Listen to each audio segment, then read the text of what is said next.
halkani waa b b c oo aad ka dhegaysanaysaan mawjadaha gaagaaban efemyada magaalooyinka qaar facebookga iyo barteenna internetka ee b b c somali com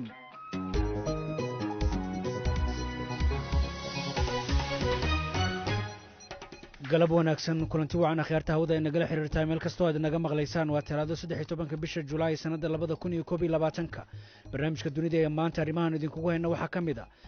tirada dadka ku dhintay qulqulatooyinka ka soconaya waddanka Koonfur Afrika oo sii badatay xilli boobku uu cirka isku sii shareerayo Soomaali badan ayaa arrintaasi saameysay halka dhalinyaro Soomaali ah oo shalay lagu dilay aagga magaalada Durban oo aaskoodii dib loo dhigay wadooyinka oo la xiray awadeed xilligan la taagan yahay marxaladda sidii horaan u malaynayna maahan aasi warkiisana waa isku dhammaatay insha allah waa xilli kaloo dambe hadda aas ma jiro walaale midkin la aaso waxaa hor istaagay dabcan wadooyinkii xiran meel la mara ma jiro taalibaan oo turkiga uga digay ugana baaqay in ciidamadiisa uu afghanistan kala baxo haddaba maxay isku hayaan wuxuu ka qayb qaatay turkiga in taalibaan xukunka laga rido oo ayagoo markaas dawladda haystay marka dhibaatadaas ayuu turkiga meesha ka geystay meesha islaamnimo iyo gaalnimo ma ahee heshiiskuu ku yimid ama siduu ku yimid waxay ahayd si dadban oo ciidamada reer galbeedka uu la socday ra-iisul wasaaraha Soomaaliya oo guddiga amniga doorashooyinka ee lagu dhisay shirkii isaga iyo madaxda maamul goboleedyada ay Muqdisho ku yeesheen kulan arrimaha amniga doorashooyinka magaaladaasi ku yeeshay iyo dawladda Mareykanka oo sheegtay inay aad uga walacsan tahay xiisadaha sare u sii kacaya iyo wararka tilmaamaya inuu dagaal ka soconayo qaybaha galbeed ee gobolka Tigray ee waddanka Itoobiya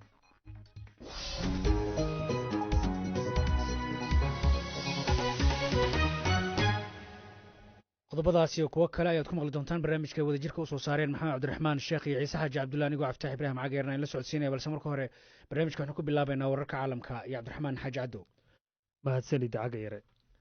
wasiirka gaashaandhigga Koonfur Afrika ayaa sheegay inaan loo baahnayn xaalad degdeg ah in la geliyo dalkaasi iyadoo dalkaasi maalmihii u dambeeyay ay ka socdeen rabshado salka ku hayo xabsi u taxaabidda madaxweynihii hore Jacob Zuma wasiirka gaashaandhigga Nosuviwe Mapisa Kakula oo warbaahinta la hadashay waxay qaratay xaaladda dalka Koonfur Afrika inay u muuqatay mid faraha ka sii baxayso xaaladuna ay ahayd mid daran militariga Koonfur Afrika ayaa la howlgeliyey si ay booliska uga caawiyaan xasilinta dalkaasi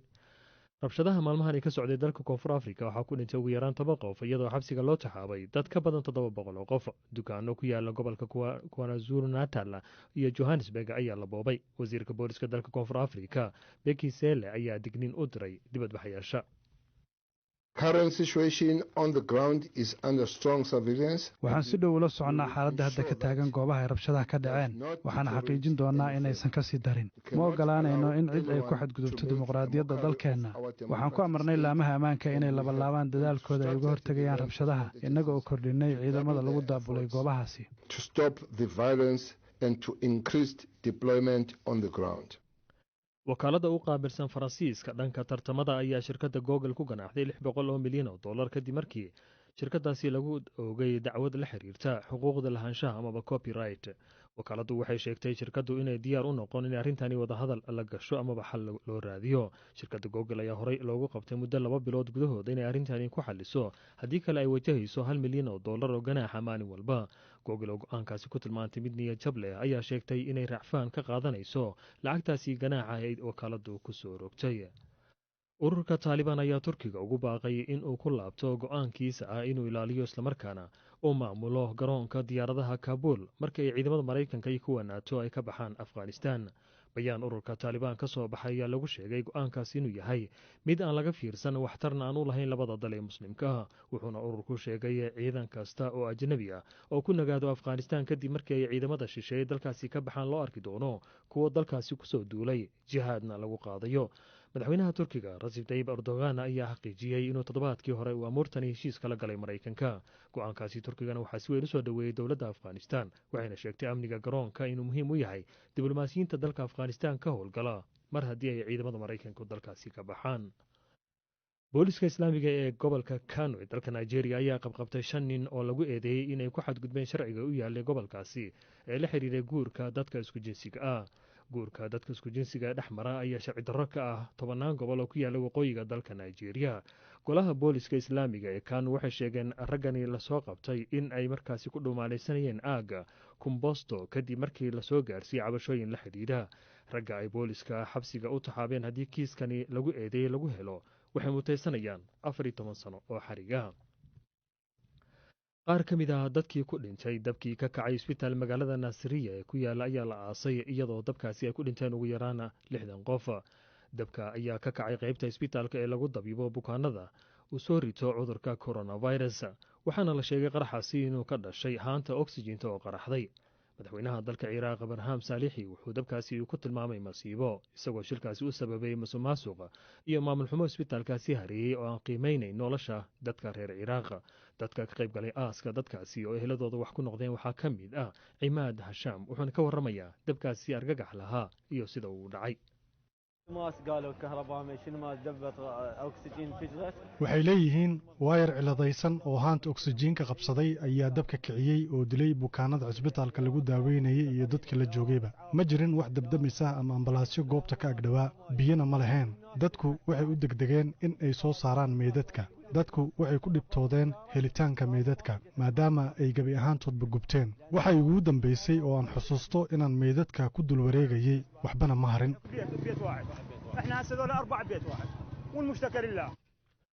ugu dambayna nin u dhashay Shiinaha ayaa la sheegay inuu farxad iyo rayrayn ay u bilaabatay kadib markii uu helay wiil uu muddo 24 sano ah baadigoobayay. ninkan wiilkiisa la midoobay ee lagu magacaabo Guo Gangtang in uu baadigoobka ku jiray inta uu baadigoobka wiilkiisa uu ku jiray wuxuu mooto uu ku soo maray masaafo ka badan 5,000,000 kiiloomitir oo dalka Shiinaha gudihiisa. wiilka la helay ayaa la sheegay in isaga oo 2 jir ay hoygiisa ka afduubteen koox dadka tahriibiya.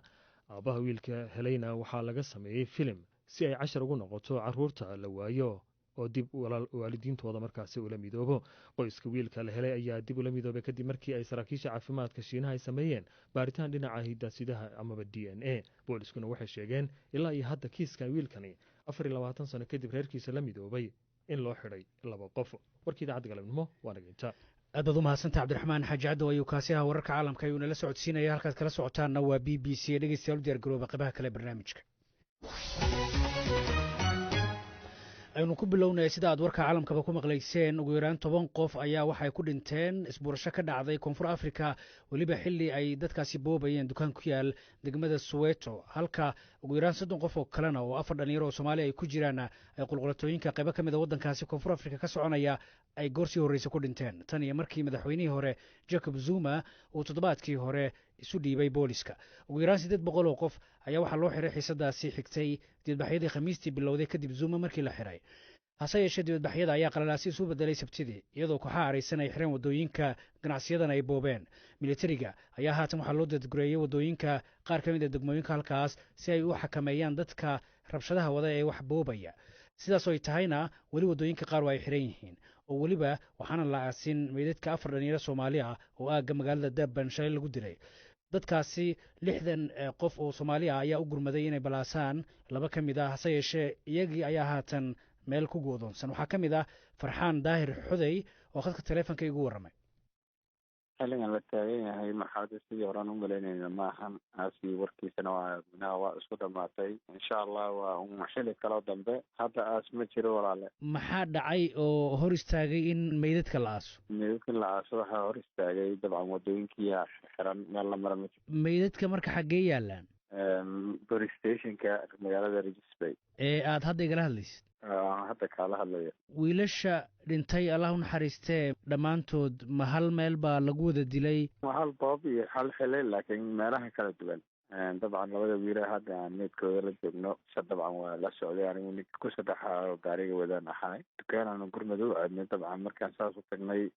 dadka wax boobaya waxaa ku jira dad hubeysan. markii waxbad ayay nagu bilaabeen. dabcan waana sidaasay nooga gacan sarreeyeen oo ay raggeen wax u gaareen. kadib maxaa dhacay? dabcan waxaa dhacay horta marka meesha waxaan u tagnay gurmad niman dhalinyaro meel ku go'doosan inaan ka soo saarno aan soo qaadno.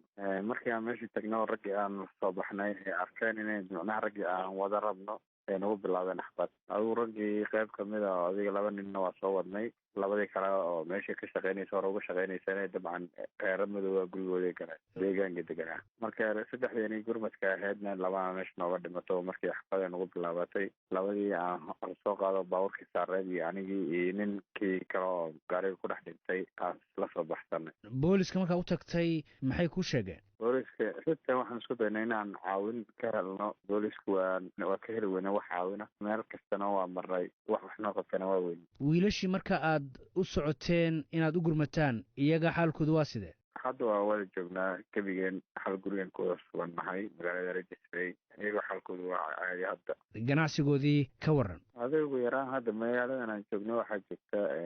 ku dhawaad 6 qof oo ganacsiyadoodii lasoo barakiciyey. ganacsiyadoodii waa gebi ahaan wax laga haya ma lahan. xilligan la taagay xitaa shilin baabuurka sidaa lagula shubtaan ay haysanin ma garat. marka waa saas xaaladda waa iska baraga dhex. maxamedow, mar haddii waddooyinka ay xiran yihiin, kaalmihii shidaalka iyo meelihii lacagaha lagala bixi jiray dhammaan ay xiran yihiin, idinkana 60 qof aad tihiin, bal ka waran xaaladiina nololeed? wallaahi wax yar oo dee aan la soo baxsano baabuurta kusoo qaadanay oo sokor iyo bariis wax lamid a aan la soo baxsanay iyo caano waan wadanaa. adigu 60kiina hal guri oo dee loogu talagalay family aan 60kiini ku xareysannahay. marka adigu koley waa dareemi kartaa oo dadka meel ay isugu yimaadeen. ilaa meeqaad halkaa kusii jiri kartaan marka? wallaahi waa intii nabad ay dhacdaan meesha micnaha loogu soo galaa. wax raja ah in halkaasaad isaga baxdaan? wallaahi wax rajaa ma jiraan. cid aad la hadasheen oo soomaalida kale ah oo magaalooyin kala degan oo xataa idiin iman karta? wallaahi saakan la hadalnay Somali community. dabcan iyagana waa kolay 2 wiil oo dhimasho xagga magaalada maqleynay. kuwiyaan la aasin meel la mara malahan. dowladdiyaa wax ka qaba la-do Soomaali ahaan waxaan qaba karna malahan.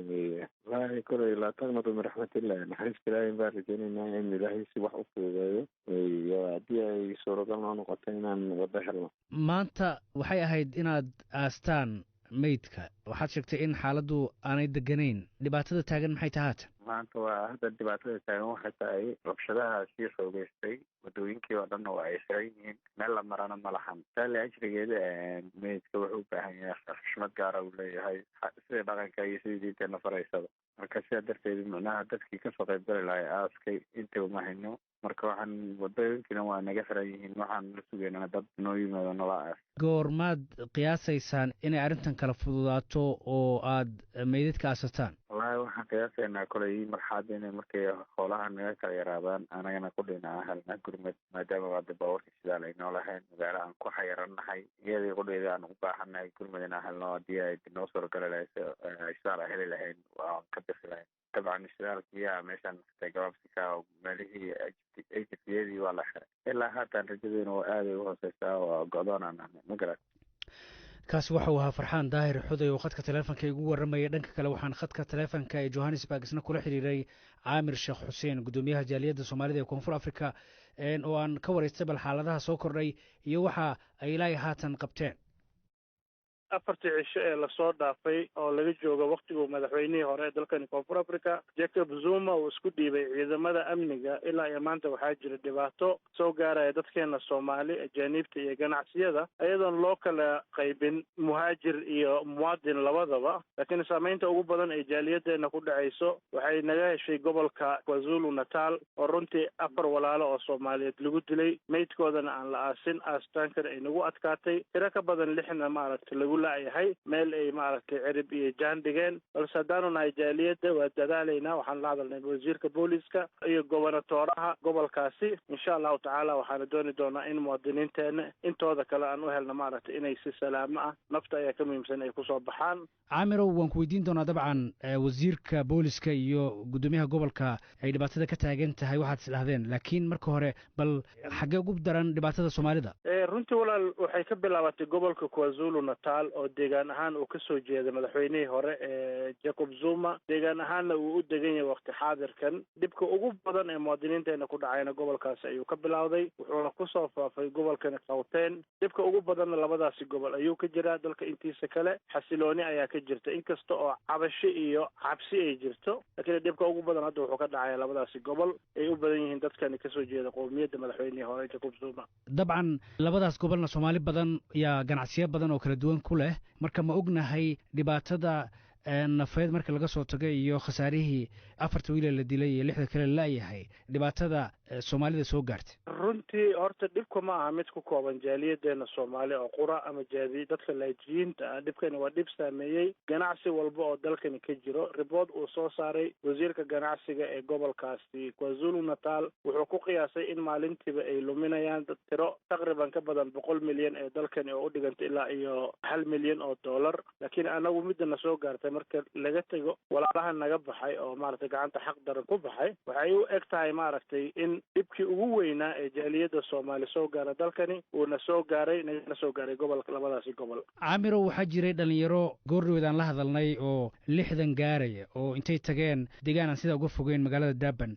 rabay inay aasaan walaalo Soomaaliyeed halka lagu dilay shalay haddana iyagii halka ku go'doonsan dhalinyaradaas maxaad u qabanaysaa runtii walaal xaaladdu horta waa mid aad u adag waa mid uu shakhsigiiba ka bixi karin hoygiisa ama goobta ganacsiga waxaan marka la hadalnay ilaa iyo saldhigga booliiska ereyada ay ka dhow yihiin haddii ay noqoto mid gobol haddii ay noqoto wasiirka booliiska waana inaan u helnoon awood dawli oo ay ku soo baxaan oo maaragtay meel ay naftooda ku badbaadi karto ama goobahan u badan ay ku imaadaan laakiin ma jirto awood maanta Soomaali oo gurmad u fidin karto haddii ay booliiskaasi aan weynana waxay qasbaysaa danta inaan isku dayno on adigu qaybaha security-ga ee shakhsiyaadka ay leeyihiin inaan qarash ku bixino si dadkaasi loo soo badbaadiyo waxaad la hadasheen wasiirka booliska iyo gudoomiyaha gobolka ay dhibaatada ka taagan tahay marka idinka maxaad u sheegteen iyagu maxay ku jawaabeen walaal waqti xaadirkani waxaan joogaa saldhigga weyn ee booliiska ee Fosloras ee ka tirsan gobolkani Gauteng waxaana wada joognaa xildhibaano baarlamaankani Koonfur Afrika loo soo xulay inay eegaan dacatiyadan loo geysanayo ganacsiga khaasatan labada gobol ee hadda dhibka ka jiro waxaa noo suurtagashay inaan la hadalno wasiirka booliiska iyo gobernatoraha gobolkaasi Sizela Zikalala annagoo ka codsanay in hantida muwaadiniinteeda iyo naftooda ay badbaadiyaan ballanqaad uu jira laakiin waxay u egtahay booliiska iyo militarigaba inaysan xakameyn karin mawjadahan ay muwaadiniinta la kulmayaan iyagu maxay idin sheegeen iyagu waxay ballanqaadna siiyeen inay maaragtay inta awoodooda ama karaankooda ay wax qabanayaan balse mawjadahan hadda aan u gudubnay ma aha mid ay booliis wax ka qaban karta ama military waxaan alla ka baryaynaa insha allahu tacaala hanti iyo maal iyo shakhsi iyo nasbi inuu noo badbaadiyo mar haddii aad tiri marka boolis iyo military arrintan wax badan kama qaban karaan laakiin inay dadaalayaan bay inoo sheegeen idinka maxaa dhinaciina idin qorshaysan inaad hawshan ka qabataan runtii waa inaan anagu isku tashan haddii aan nahay ganacsatada Soomaaliyeed ama jaaliyadeena waxaa jiro security oo si private ama ashqaas loo leeyahay waa inaan saaxiibo aan ku leenahay booliiska aan kaashano marka waxay u tagaysaa ninow iyo awoodda iyo intii aad awooddo haddii ay noqoto qarash ku bixiso ama inay haddii ay waqti uu noo saamaxo dad badan oo Soomaali oo hub sharciyeysan haysta ayaa jiro inaan maaragta ayagu xooga saarno waana samaynay haddana dukaamada ugu weynaa inta badan waa kuwa alaabta laga guraayo dadka aan u isticmaalayna waa muwaadiniin Soomaali oo sharci rasmi ah dalkani ku haysto ay hantidooda iyo naftooda ku ilaaliyaan kaasi waxa uu ahaa Caamir Sheekh Xuseen gudoomiyaha jaaliyadda Soomaalida ee waddanka Koonfur Afrika oo khadka taleefanka ugu waramayay Facebook ay dhageystayaal badan raayigooda warbixinta kaga soo dhiibteen Cabdullaahi Jaamac Oogle oo ka soo qoray magaalada Burco waxa uu leeyahay dhalinyarada Soomaalida ah ee lagu dilay shalay magaalada Durban ee dalka Koonfur Afrika aad baan uga xumahay falalka foosha xun ee ka socda gudaha dalkaas oo Soomaalida ku noqday kud iyo waliba kala guur aad baan uga xumahay buu yiri in tacdiyada loo geystana oo wax aan cambaaraynayno maxamed qare oo ka soo qoray magaalada Muqdisho waxa uu leeyahay dadka ku dhintay qulqalatooyin ka soconaya waddanka Koonfur Afrika ee sii batay runtii waa arrin laga xumaado waxaana meeshaasi ka cad buu yiri in ciidamada dalkaasi ay maara u laayihiin qalalaasaha taagan oo ay dhibaatadu haatan ay weli sii kordhayso waxaan qaar ka mid dhegeystayaasha BBC ee Facebook BBC waxaad ka heli kartaa wararkii ugu dambeeyay ee Soomaaliya iyo caalamka oo dhan maalin walba markana sida aad warka caalamkaba ku maqlayseen ururka Taliban ayaa ugu baaqay dawladda Turkiga inay ka laabato heshiis ay ku ilaalinayso garoonka diyaaradaha ee magaalada caasimadda ee Kabul ee waddanka Afghanistan marka ay halka isaga baxaan ciidamada Mareykanka iyo xulafadiisa NATO war ka soo baxay ururka Taliban ayaa lagu sheegay in ciidan kasta oo ajnabi ah oo Afghanistan ku sii nagaada ay jabinayaan madax banaanida dalkaas faafahinta warkana waxa isku soo duway inoo la socodsiinaya Maxamed Cabdiraxmaan Sheekh Taliban ayaa ku eedeynaysa Turkiga inuu sii wadayo haysashada Afghanistan isagoo markan wakiil uga ah Mareykanka ururkan oo toddobaadyadii la soo dhaafay sii xoojiyay duulaankiisa ayaa sheegay in Afghanistan iyo Turkiga ay wadaagaan xiriir qoto dheer oo dhanka diinta iyo taariikhda ah balse haddii Turkiga uu sii joogo Afghanistan taalibaan ayaa sheegtay inay u arki doonto dal ku soo duulay ayna la jihaadi doonto. madaxweynaha turkiga rajab tayyib erdogan ayaa toddobaadkii hore xaqiijiyey in heshiis ku aadan ammaanka garoonka kaabuul uu la galay maraykanka. waxaa heshiiskaasi soo dhoweeyey xukuumadda afghanistaan. ammaanka garoonka ayaa muhiim u ah howlaha diblomaasiyiinta ee ku sugan caasimadda kaabuul. heshiiska uu galay turkiga ayaa ah mid khatartiisa leh, waxaana uu horseedi karaa dagaal cusub oo ka qarxa gobolka. hase yeeshee xukuumadda ankara ayaa heshiiska u aragta mid ay kula gorgortami karto wax badanna uga qaadan karto washington. maxamed cabdiraxmaan aad ayuu mahadsan yahay warbixintaas ayuu nala socodsiinaya. haddaba maxay salka ku haysaa hanjabaadda taalibaan uu u diray ciidamada turkiga? su-aashaas iyo kuwo kale ayaan weydiiyey ustaad maxamed axmed sheekh maxamed tiir ee uu ka faalooda arrimaha dunida islaamka.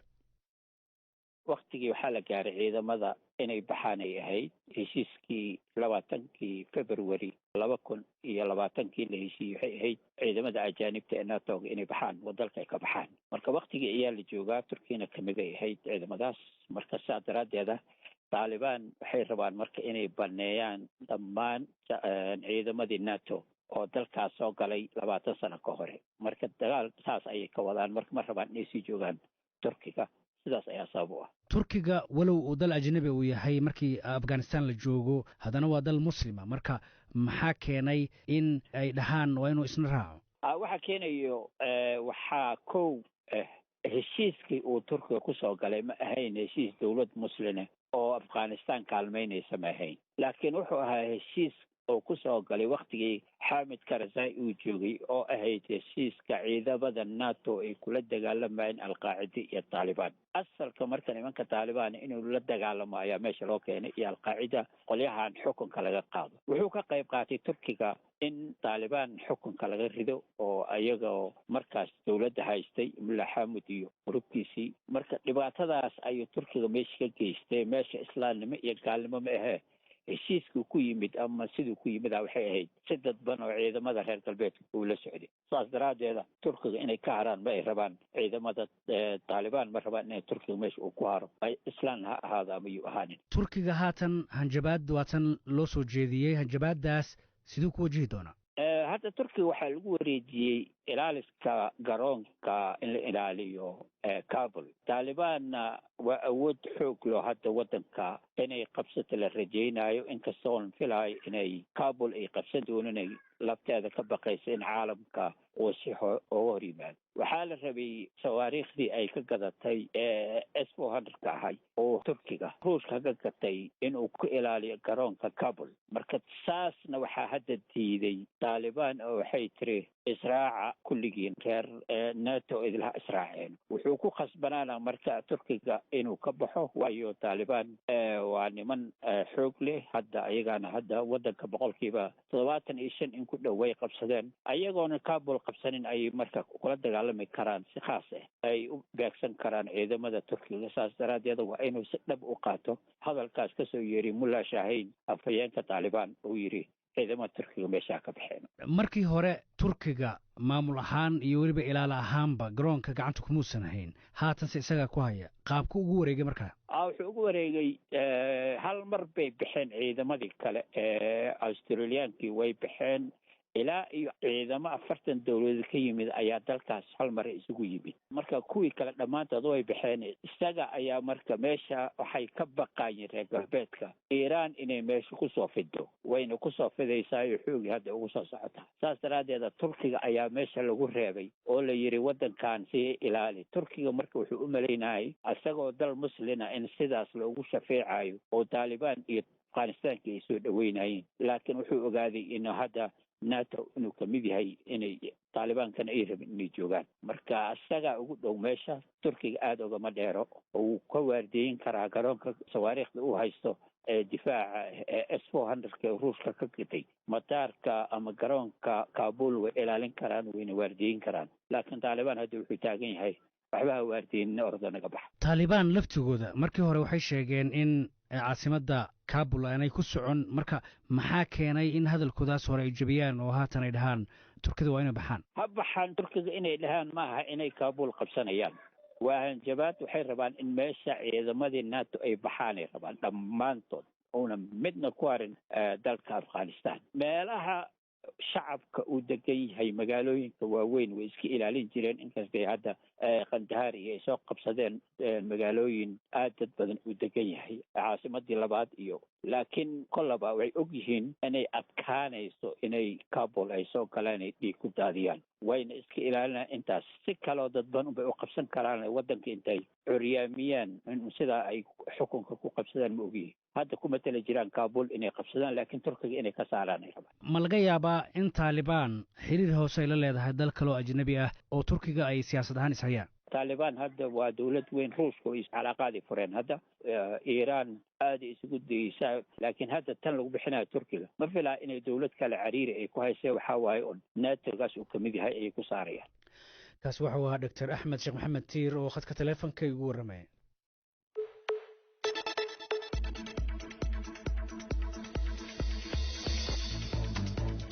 ka dhegaysa b b c Soomaali mobilkaaga raadiyaha iyo online-ka bbcsomali.com waa tahay saacaduna haatan waxa ay dul taagan tahay 5:25 daqiiqadood iyo 25 ilbiriqsi waqtiga bariga Afrika warar kale oo Soomaalida iyo caalamkaba ku saabsan ayaa inoo soo socda balse markan ra'iisul wasaaraha Soomaaliya ayaa markii ugu horeysay maanta shir gudoomiyay kulanka guddiga amniga doorashooyinka ee lagu dhisay shirkii isaga iyo madaxda dowlad goboleedyada ku dhexmaray magaalada Muqdisho bishii May ee sanadkan guddiga ay xubno ka yihiin taliyayaasha booliska heer federaal iyo heer maamul goboleed iyo kan gobolka Banaadir iyo waliba taliyaha booliska Amisom ayaa waxaa lagu kala gurfeeyey sidii loo bilaabi lahaa qorshaha amniga goobaha ay doorashooyinku ka dhacayaan dhammaadka bishan iyo bilowga bisha soo socota taliyaha booliska heer federaal ee Soomaaliya Generaal Cabdi Maxamed Xijaar oo hadlay markii uu shirkaasi soo dhamaaday kadib waa shirka guddiga amniga doorashooyinka ee Soomaaliya ayaa sheegay in la isla meel dhigay sidii doorashadu ay ugu qabsoomi lahayd si amni ah sidii si midnimo ah oo isku duubnaan ah oo isku aragti ah looga qayb qaadan lahaa doorashada inay ku dhacdo si amni ah cadaalad ah qof walba oo Soomaaliya uu raali ka noqdo waxa shir gudoominayay Prime Ministerka dawladda federaalka Soomaaliya waxaana ka soo qayb galay dhammaan saraakiisha waxa kale iyagana ka soo qayb galay Amisom iyo muxuu ahaa UN-ka ayaa ka soo qayb galay 9 xubnood waa 9 xubnood oo markii horeba uu magacaabay Prime Ministerka dalka inay hogaamiyaan amniga doorashada fooda nagu soo hayso waxaan rajaynayaa la iskuna raacay isku aragtina laga ahaa inay si hufan u dhacayso kuna dhacayso waqtigeeda kaasi waxa uu ahaa taliyaha booliska dowladda federaalka ee Soomaaliya Generaal Cabdi Maxamed Xijaar oo hadlayay kulan ra'iisul wasaaraha uu la yeeshay guddiga amniga ee doorashooyinka Soomaaliya oo halkaasi magaalada Muqdisho maanta kulan ku yeeshay bal Facebook markaan eego qaar kamid dhageystayaashiina ayaa halkaas warbixintaasi raayigooda kaga soo dhiibtay Maxamed Shaafi Sheekh Xasan oo ka soo qoray magaalada Boorama wuxuu leeyahay ra'iisul wasaaraha Soomaaliya ee guddiga amniga doorashooyinka ee lagu dhisay shirkii isaga iyo madaxda dowlad goboleedyada kulanka ee ku kulmay magaalada Muqdisho kulanka arrimaha amniga yeeshay waan soo dhaweynayaa waayo amnigu waa shayga ugu muhiimsan nolosheena Cabdisalaamka George oo galdagu ka soo qorayna wuxuu leeyahay ra'iisul wasaaraha Soomaaliya la kulmay guddiga amniga doorashooyinka waxay muujinaysaa sida hagarla'ida ah ay uga go'an tahay ra'iisul wasaaruhu inuu dalka uu ka qabto doorashadaas yeeshee waxaan ku baaqayaa in ninkaas loogu duceeyo hawshaas culus ee uu garabka u ritay waxaan qaar kamid dhageystayaasha BBC ee Facebook oo warbixintaas ra'yigooda ka soo dhiibanayay bal markana dhanka kale ee dhinaca iyo Ethiopia aynu tagnay dowladda Mareykanka ayaa waxa ay sheegtay inay aad uga walacsan tahay xiisadaha sare u sii kacaya iyo waliba wararka tilmaamaya in dagaal uu ka soconayo qaybo kamid ah galbeedka gobolka Tigray ee waddanka Ethiopia waxa ay daba socotay hadal madaxa siyaasadda ee midowga Yurub waa Joseph Borrell kaas oo ahaa in dalalka xubnaha ka midowgaasi ay ka baaraan degaan in ay soo rogaan cunuqabateen la xiriirta dhibaatada ka taagan gobolka Tigray ee waddanka Ethiopia dagaalyahanada daba daacad u ah jabhadda xoreynta dadka Tigray ayaa waxay haatan ku andacoonayaan in ruqaansigoodii ugu dambeeyay dhinaca koonfurta ay kula wareegeen magaalooyinka Koram iyo waliba magaalada kale ee Alamata dawladdu wali arrintaasi kamaanay hadlin faafahinta warkanna waxaa magaalada sabab ka soo diray wariyahayaga Kalkidaan iyo Biltaal waa kan Ciise Xaji Cabdulle oo soo jeedinaya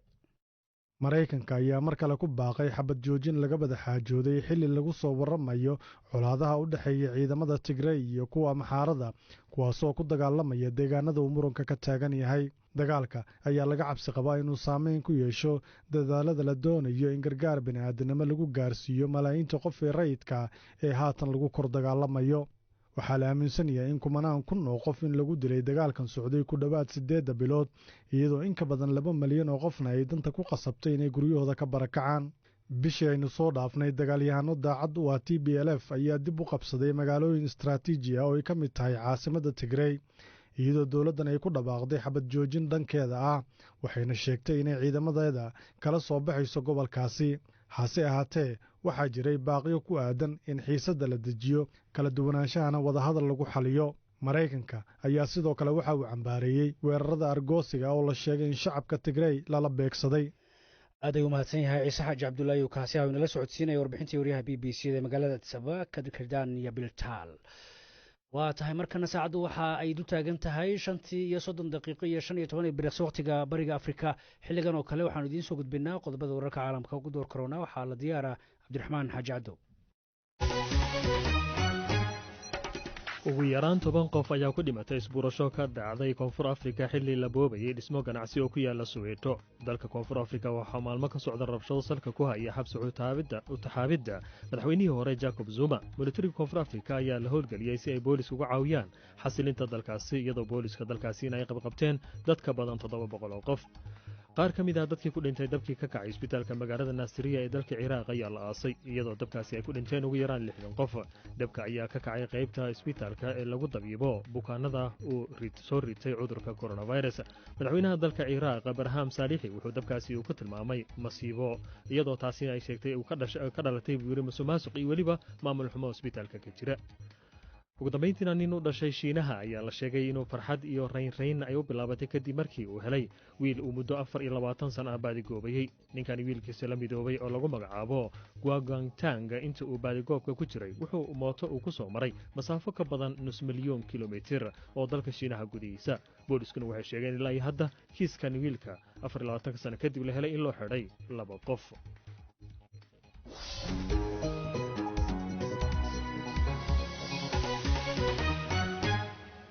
waa tahay halkaad warkaasi kala socoteenna waa BBC waxay ahayd qodobada wararka caalamka ugu door corona oo inala socodsiinaya Cabdiraxmaan Xaaji Cabdow.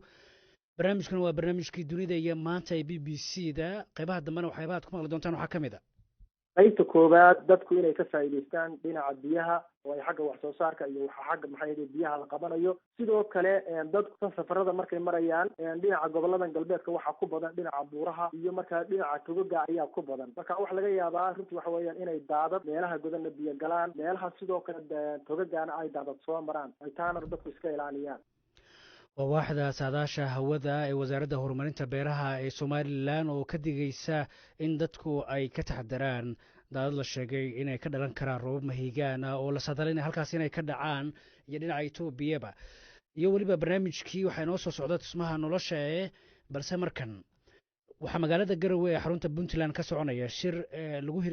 lagu jihaynayo wasaaradda waxbarashada Soomaaliya kaas oo ay ka qayb galayaan wasiirka federaalka iyo wasiirada waxbarashada ee heer maamul goboleed. ujeedada shirkan ayaa waxaa lagu sheegay inay tahay in heshiis laga gaaro arrimo badan oo ay ka mid yihiin manhajka qaranka, imtixaanaadka iyo shahaadooyinkaba. Puntland iyo dowladda federaalka ayaa horay waxay isugu mandhaafeen arrinta shahaadada dugsiga sare inkastoo khilaafkaas uu markii dambe la xaliyay.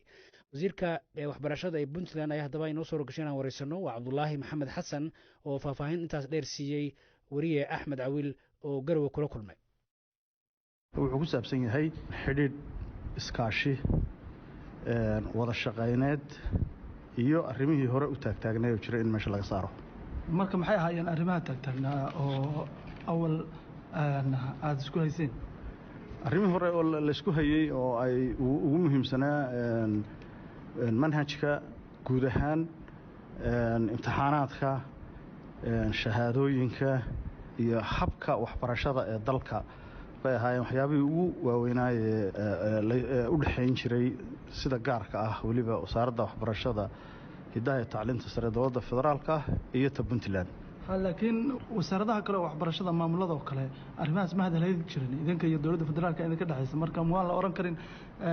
waxay ku fiicnaan inay Puntland iyo ay ka wada fariistaan dowladda federaalka waa sax arrintii hore baa loo dhameeyay horta annaga dowladda federaalka iyo u dhaxaysay iyo waxbarashada Puntland hore baa loo dhameeyay waxaana dhameeyay wasiirka hindaha tacliinta sare wasiir Cabdullaahi Carab baa dhameeyay marka hadalhayntii hore ee ahayd labada wasaaradood waxaan jirtay hore u dhamaatay tani marka waxa weeyaan maxay ku dhamaatay tii hore waxay ku dhamaatay in wasiirku uu isagu xaliyay shahaadooyinkiina ardayda la siiyo manhajka dalkana heshiisku uu noqday inta laga gaarayo manhaj guud oo dalka loo sameeyo qolo waliba waxa ay hadda haysato inay ku sii socoto ku shaqeyso hadda ma soo hadal qaadeen hadda intii kulankoodii socday arrimaha manhajka oo kale ugu muhiimsan ee waxbarashada wadanka waxa ugu waaweyn horta shirkan uu daaran yahay hadda halka ka socda waa 3 arrimood kow in la sameeyo gole wada tashi oo dhammaan wasaaradaha waxbarashada oo dalka ah waa qodobka koowaad qodobka labaadna waa in laga wada hadlo waxna laga qabto manhajka guud ee dalka qodobka saddexaadna waxa weeyaan in laga hadlo imtixaanaadka iyo shahaadooyinka marka qodobka koowaad oo maanta aan halkan nooga qabsoomay wuxuu ahaa in golihii iskaashiga ee wasaaradaha waxbarashada dalka oo dhammi ay midoobaan iskaashadaan wada shaqeeyaan wixii cabashooyina iyo duruufo jirtana halkaas lagu xalliyo labada qodob oo kale oo midna uu yahay ka manhajka midna uu yahay ka imtixaanaadka iyo shahaadooyinka maanta gelinka dambe iyo berri gelinka hore baan dhammaynaynaa marka 3 beri buu socon doonaa shirku 4 beri buu socday wuxuu soo bilowday actually doraad maanta berri iyo saa dambe oo soconaya maalintii hore wuxuu ahaa wasiirka wasiirka federaalka anaga maqnaa inta kale oo dhammi waa joogtay wuxuu ahaa isbarasho wuxuu ahaa inaan ka sheekayno muhiimadda ay waxbarashadu leedahay oo waliba ay u leedahay systemka federaalka ee qaadanay aqoonyahan iyo la taliyayaal fara badan oo wasaaradaha la shaqeeya ayaa si gooni iyo si gaar ah uga hadlay wasiirada oo dhan baa ka hadlay marka maalintii koowaad waxay ahayd ice breaking waxa la yiraahdo ama shirkii oo la furay oo kale oo laakiin si wada tashi u furmay buu ahaa arrinta shahaadada kale arrimaha inta badan la isku qabtay ka mid tahay marka ma isleedahay arrintaas meesha ka bixi doontaa oo dib dambe la iskuma qaban doono boqolkiiba boqol wasiirka hadda jooga wasiir Cabdullaahi Carab iyo wasiirada kale ee dawladaha xubnaha ka ah dawladda federaalka oo laftarkoodu aragtidaas nala qaatay isaga iyo annaguba waxaanu isla qaadanay in systemka waxbarashada la daadejiyo oo ay shahaadooyinku ku jiraan imtixaanaadku ku jiraan sidaas darteed dawlad goboleed kasta waxa soo socota inay ku daabacato shahaadada magaalo madaxdeeda marka koowaad mararka labaadna annaga xataa Puntland waxaan rabnaa inaan daadejino oo magaalo madaxyada gobolladan u daadejinayna Boosaaso laga daabici doonaa Garowe laga daabici doonaa badan baa laga daabici doonaa qardho magaalooyinkaas laga daabici doonaa hore waxa u jirtay in Puntland ay dhihi jirtay annagu waa inaan gacanta ku dhignaa marka ma idinka tanaasulay hadda mise wasaaradda waxbarashada ee federaalka ciidamada tanaasulina waxa systemkii waxbarashada ee federalismka ayaa la waafajiyay ma laga yaabaa arrimahan inay dib inta u soo laabtaan sidii inta badan siyaasadda aad ugu dabaqi jirteen idinka iyo wasaaradda waxbarashada ee federaalka inay mar kale siyaasad lagu dabaqo waxyaabaha hadda heshiiska aanu ku wadanahay dhammaantayo wasiirka federaalka marka laga soo bilaabo ilaa wasiirada kale waxaanu isku raacnay in dhammaan wixii siyaasadda laga saaro waxbarashada marka siyaasad dambe iyo cid dambe oo siyaasadeynaysa oo meel kale u jeedaysa maba jiri doontaba kaasi waxa uu ahaa Cabdullaahi Maxamed Xasan wasiirka waxbarashada ee Puntland oo u waramay wariye Axmed Cawil Jaamac oo Garowe kula kulmay waata markana waaxda saadaasha hawada ee wasaaradda horumarinta beeraha ee Jamhuuriyadda Goonistaaggeeda ku dhawaaqday ee Somaliland ayaa waxay ka digaysaa roobab mahigaan oo maalmaha soo socda la saadaalinaya inay ka da'aan dhinaca dalka Itoobiya oo suuragal tahay in daadadka ka dhashaa ay ku soo rogmi karaan deegaanada leh dooxooyinka roobabkaasi ayaa la sheegay inay si xoogan maalmaha soo socda maalmihii lasoo dhaafay ay uga daayeen qaybo ka mid a waddanka Itoobiya halka dhinaca Somalilandna uu roob wanaagsan ka daayay haddaba Cabdiqani Yuusuf Mr Galayd waa agaasimaha waaxda saadaasha hawada ee wasaaradda horumarinta beeraha ee Somaliland khadka taleefanka ayuu goorroodii ugu warramay walaal waan soo saarnay runtii warbixinta roobab inay ka dii doonaan dhinaca gobolada galbeedka ee Somaliland taasoo markaa dadka runtii waan uga digaynay maartay dadku inay roobka ka faa'iideystaan roobkaas oo ah roobkii karanta ee xilligan la filiyay inay da'aan dadka aad u degaysaan ma dadka Somaliland oo dhan ba mise dad deegaan gaar runtii roobabkan waxa la saadaalinayaa inay ka dii doonaan intooda badan dhinaca Ethiopia roobab aad u badan ka dii doonaan sidoo kale dalka Djibouti oo hore aanu xilligan oo kale roob uga dii jirin roobabkan inay ka da'aan dhinaca Somaliland marka waxa weeyaan roobabkaas siiba dhinaca labadan gobol u badan gobolka Maroodijeex iyo gobolka Awdal gaar ahaan dhinaciisa xadka Ethiopia deegaanada leh oo shalay iyo maaragtay doraadna ay roob aad u fiican ka da'een sidoo kalena maalmaha soo socda 16 17 18 ilaa 20 oo waliba 17 ilaa iyo 18 markaa ay roob aad u fiican aan rajaynayno inay ka da'aan taas ayaan warbixin ka soo saaray dadka fariin caynkee ayaad u dirayseen markaad digniinta gaarsiinayseen warbixinteedu waxay jirtaa laba qaybood qaybta koowaad dadku inay ka faa'iideystaan dhinaca biyaha oo ay xagga wax soo saarka iyo waxa xagga maxay biyaha la qabanayo labadaba ay uga faa'iideystaan sidoo kale dadku nolol maalmeedkooda ama safarada markay marayaan dhinaca goboladan galbeedka waxa ku badan dhinaca buuraha iyo markaa dhinaca togaga ayaa ku badan marka wax laga yaabaa runtii waxa weeyaan inay daadad meelaha godana biyo galaan meelaha sidoo kale togagaana ay daadad soo maraan ay taana dadku iska ilaaliyaan alla ma keenay haddii roobabkaas mahigaanka ay daadad badan ka dhashaan oo ay soo qaadaan togagoo kale oo dadkay ku fatahaan idinka maxaa idin diyaarsan runtii annaga mar walba waxaanu diyaarinaa dhinaca informationka ayaanu ka wax ahaan ama ka wasaarad ahaan ayaanu diyaarinaa waxaanu la wadaagnaa laamaha dawladda ku shaqada marka waxa weeyaan in iyaguna iyo mujtamacu inay ka taxadaraan marka anagu waxa weeyaan warbixintii baahino ka waaxda saadaasha hawada oo aanu kula wadaagno dhinaca idaacadaha iyo dhinaca marka waxa weeyaan meediahaba dadkiina aanu warkii gaarsiino dadkii markaa iyagu marka hore ay ka diyaar garoobaan iyadoo gobolada iyo degmooyinkana lala hadlayo oo loo sheegayo in arrimahaas soo socdaan haddii la yidhaahdo cabdiqani oo hadda ka hor waa tii saameyn xooggan ay reebeen fatahaadihii ka dhashay duufaantii ku dhufatay deegaano ka tirsan Somaliland taas maxaa cashar oo aad ka barateen taas iyo runtii lacagna way kala duwan yihiin taas waxay ka timid dhinaca badweynta Ethiopia ayuu stormkaasi ka yimi dhinaca badweynta marka waxa weeyaan dhinaca badda cas badweynta Hindiya iyo badda cas marka tan waxa weeyaan stormkan ama roobabkan xoog leh hadda waxay ka daayaan dhinaca highlandka Ethiopia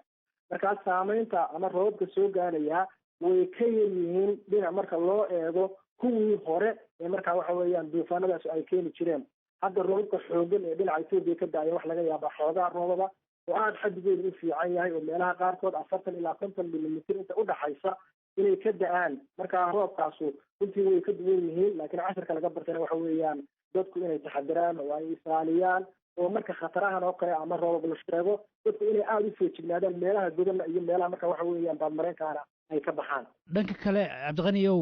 marna waa roob mahigaana oo daadad wata oo fatahaadad samaynaya marna waa abaar oo biyo la-aan ay dhacdo oo weliba mararka qaar booyada lagu dhaamiyo geeska afrika o dhan marka la fiiriyo marka idinka ma samayseen qaab aad biyahan tirada badan ee daadadka iyo fatahaadaha samaynaya qaabkii loo kaydin lahaa dadkana ay uga faa'iidaysan lahaayeen waa runtaa dawladdu waxay leedahay marka loo eego qorshe guud ayay dawladda oo dhammi leedahay marka sidoo kale loo sii eegana runtii waxa weeyaan biyaha la qabto waxay ku jirtaa qorshaha labaad ee qaranka waxaana la sameeyey activitiyo muuqda oo ka wasaarad ahaan aanu ka bilownay dhinaca dooxa Bichi iyo dhinaca dooxa Durdurcad marka gobolada Awdal iyo Maroodijeex iyo dhinaca dooxa Gawaaheen ee biyuhu maraan dhulkaas oo dhan wax laga bilaabay mashaariic horumarineed oo biyaha lagu qabanayo oo lagu weeleynayo si marka waxa weeyaan isbedelkan cimilada ee marna abaar iyo marna laga dhaxlay marna waxa weeyaan laga bartay in ka dhaxalo roobab badan kaasi wuxuu ahaa cabdiqani yuusuf mastaglayd oo ah agaasimaha waaxda saadaasha hawada ee wasaaradda horumarinta beeraha ee Somaliland oo khadka taleefanka igu warramayay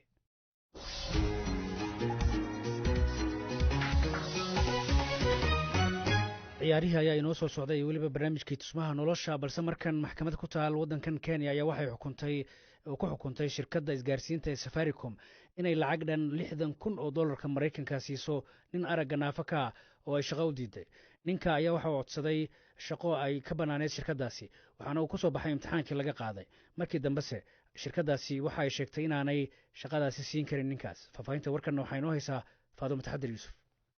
wilson mashaariya ayaa imtixaan u galay shaqo ka bannaaneyd qaybta adeegyada macaamiisha waxaana loo sheegay in loo qaatay oo uu saxiixi doono qandaraaska shaqada muddo kadib ayaa safaricom la soo xidhiidhay mashaariya oo aragga naafa ka ah waxayna u sheegtay inaysan shaqaalaysiin karin maadaama aysan shirkadda haysan barnaamijka teknolojiyadda ku shaqeeya ee ka caawin kara shaqadiisa maxkamadda ayaa go'aamisay in shirkaddu ay ku xadgudubtay xuquuqda mashaariya ayna ka hor istaagtay fursad uu lahaa safaricom ayaa beenisay in ay takoortay ninkan aragga naafada ka ah iyadoona sheegtay inaysan haysan qalabkii u fududayn lahaa hawshiisa xaakimka ayaa sheegay in maadaama shirkaddu ay ogeyd in mashaariya uu aragga naafo ka yahay ay islamarkiiba u sheegi lahaayeen inaysan qalab u hayn halkii ay wakhti badan ka lumi lahaayeen oo ay gelin lahaayeen rajo badan safaricom ayaa shirkadda isgaarsiinta ee ugu weyn kenya waxaana sanad kasta ay faa'iidaa malaayiin doolar badan mutaxadir yuusuf aad ayay u mahadsan tahay markana ciyaarihii aan eegna ee waxaa la shaaciyey liiska ciyaartooydii ugu wanaagsaneyd ee koobka euro ee haddii lagu soo gabagabeeyey magaalada london ee waddanka ingiriiska 3 ciyaartooy oo ka mid a waddanka ingiriiska xulkooda kubadda cagta ayaa kusoo baxay harry maguire kayli walker iyo weliba raxiim stalin halka 5 ciyaartooy oo kale ay kasoo baxeen xulka waddanka talyaaniga ee koobka qaaday waxaa ugu horeeya goolhayaha xulka waddanka talyaaniga ee noqday ciyaaryahankii ugu wanaagsanaa tartankaasi waa ciyaaryahan lagu magacaabo donnarumma ciyaaryahanada kalena waxaa ka mid ah leonardo banucci waa ninka goolka u dhaliyay barbarihii ingiriiska jorginio khadka dhexu ka dhayla leonardo spinazzola daafacu ka dhayla dhanka bidix weliba iyo ciyaaryahan federico kesa oo isna weerarka ka dhayla waxaa soo saddexeeyay marka oo 8 ciyaaryahan 4 ciyaartooy kale kusoo biirtay waxaa ka mid ah ciyaaryahan lukaku oo weerarka ka dhayla ciyaaryahan hoyberg oo dhanka iyo waddanka denmark u dhashay oo isna khadka dhexe ka dhayla iyo ciyaaryahan badri oo dhinaca iyo waddanka Spain u dhashay oo khadka dhexisna ka dheela Ronaldo iyo laacibiinta kalena halka way ka soo muuqan waayeen markaanse barnaamijkii tusmaha nolosha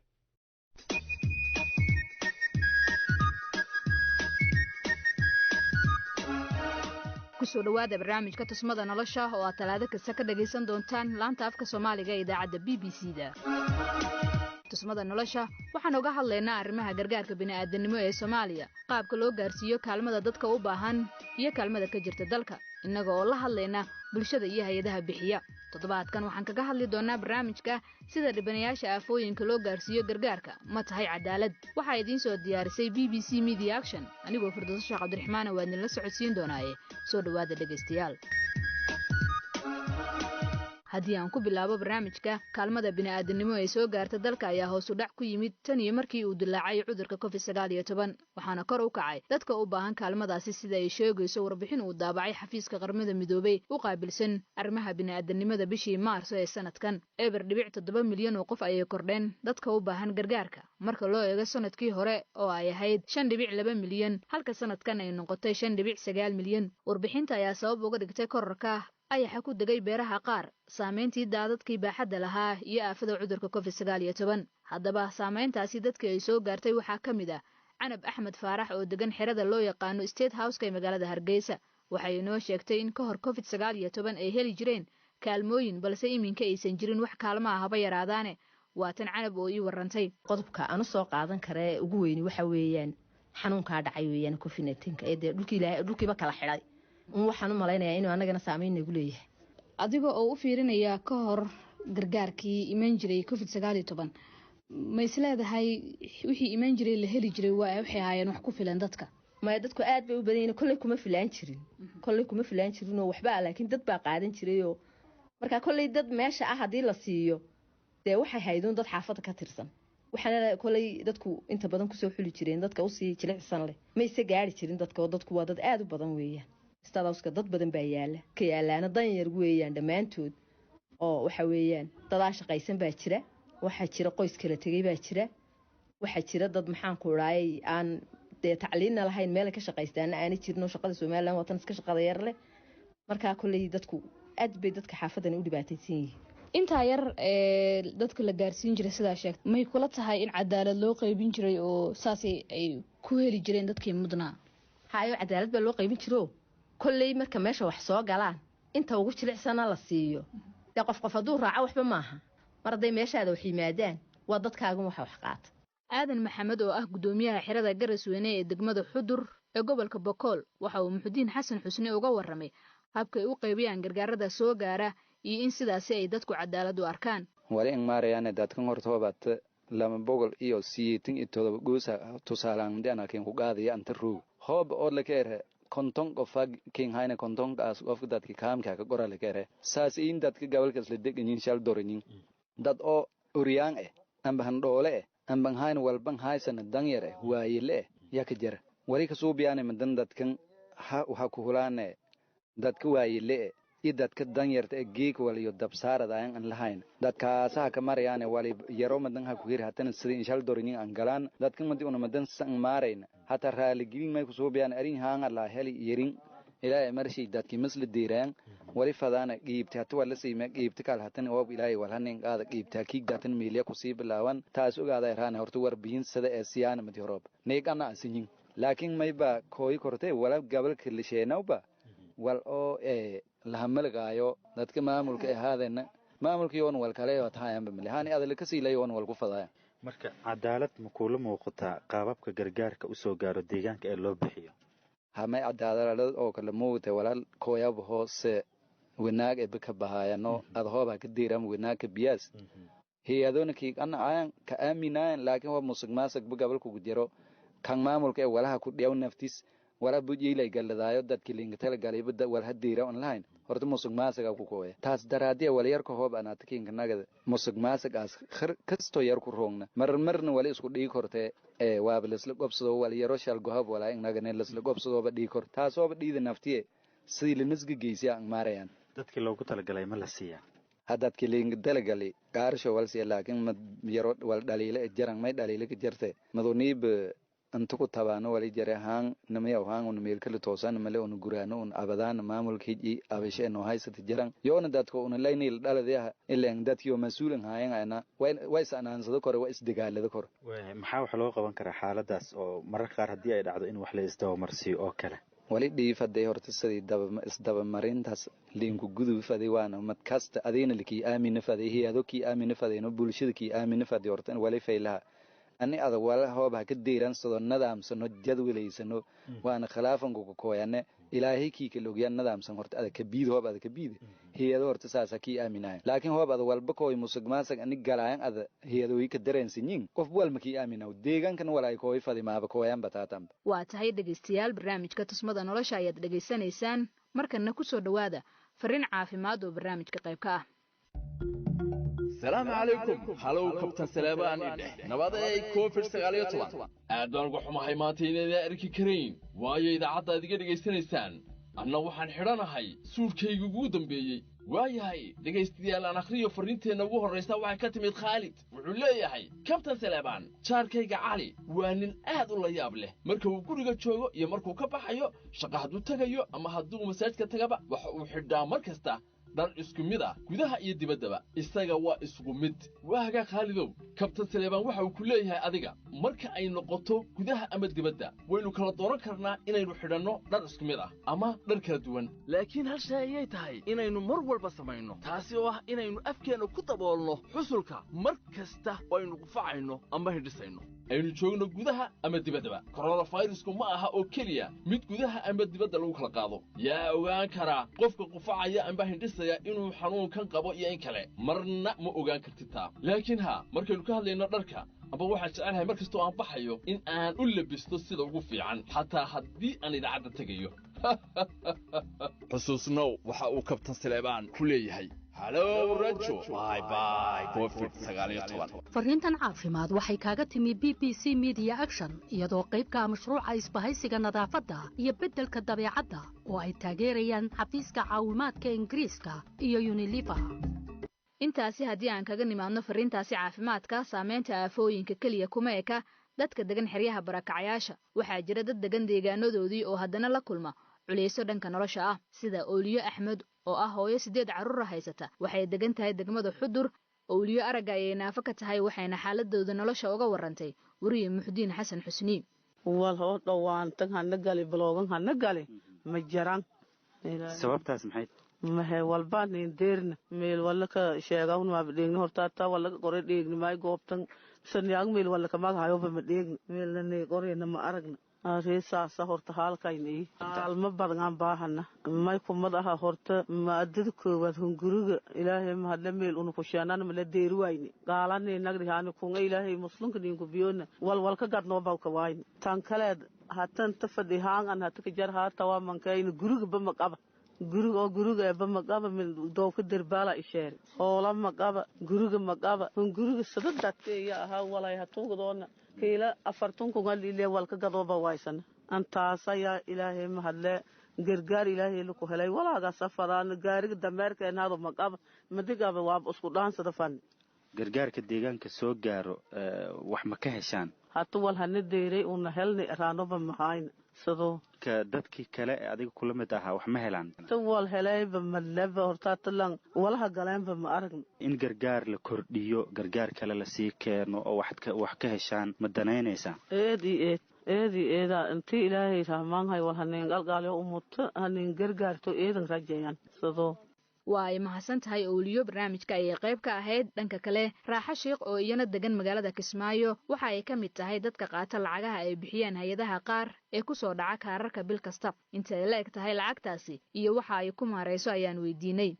hay'adda siiba waxaan ka qaadanaa laf ay ku jirto bilii hore inta badan 85 ba ku jirtay haddana 70 ba ku jirta raashin waxay nooga goysaa bur iyo bariis iyo sokor iyo saliid hadba intay nooga goysaan ku qaadanaa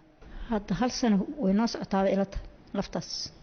raaxo sanad ayay ku qiyaastay inta ay qaadanayso lacagtaasi habka loo soo xusho dadka qaata lacagtan ee magaalada Kismaayo ayay u aragtaa inay tahay cadaalad balse waxay inoo sheegtay in iyadu nasiibkeedu caawiyay waxaan u arkaa in si fiican lagu bixiyo maadaama horta Allah weyn u baa wax dad bilowaadmi gaarsiin kara waxa laga yaabaa 100 markaad qorto ku aad u darna in dhaxda laga bixiyo oo la iska hilmaamo ilaahay baa wax gaarsiin kara bilowaadmi laakiin sidan hadda Kismaayo ay u bixiyaan qaxootiga wax loo siiyo si cadaalad ah arkaa wax shakhsi jecel iyo hebel qaban iyo midna lagu ma bixiyo xakaam kasta gudoomiyihiisa iyo hay'addu isla socotaa waxay galaan gudaha wixii baadhis lagu soo sameeyaa waa la gaarsiiyaa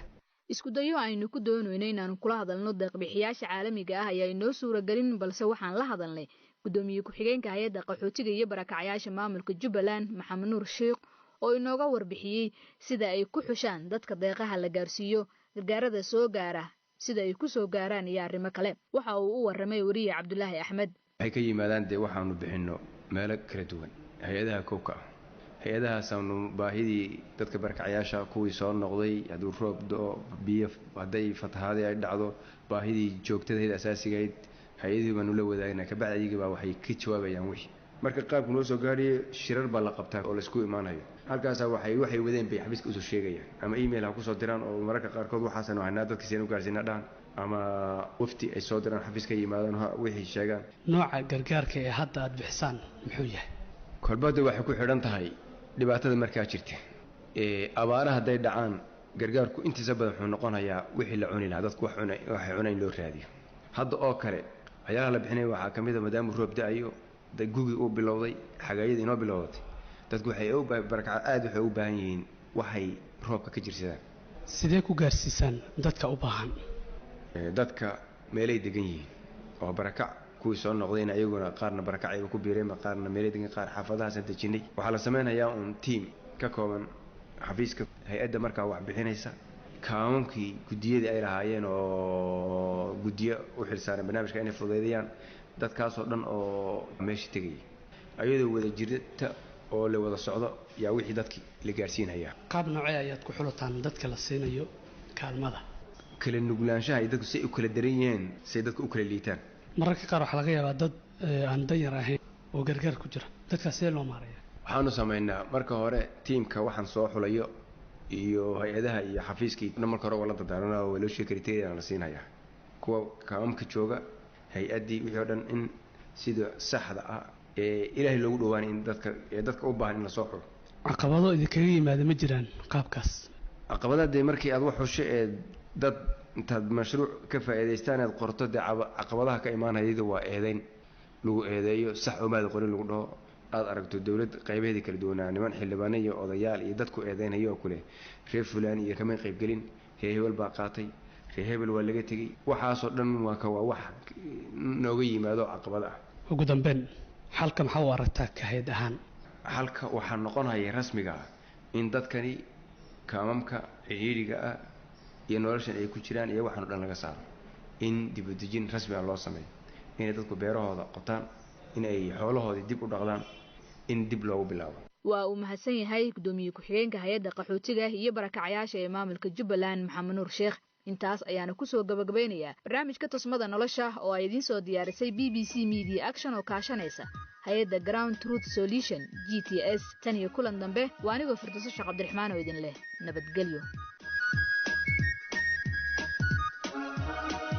barnaamijkaas tusmada nolosha ee Firdawso la socodsiinaysa ayaan ku soo gabagabeynaya idaacaddii dunida iyo maanta ay wadajirka soo saareen Maxamed Cabdiraxmaan Sheekh iyo Ciise Xaji Cabdulle anigoo Cabdi Ibraahim Cageerna in la socodsiinaya cidii barnaamijkan dhaafay wax dib uga daalan kartaa barteena internetka ee bbcsomali.com waxaynu ballanaa 7 beri subax inta ka horeysa nabad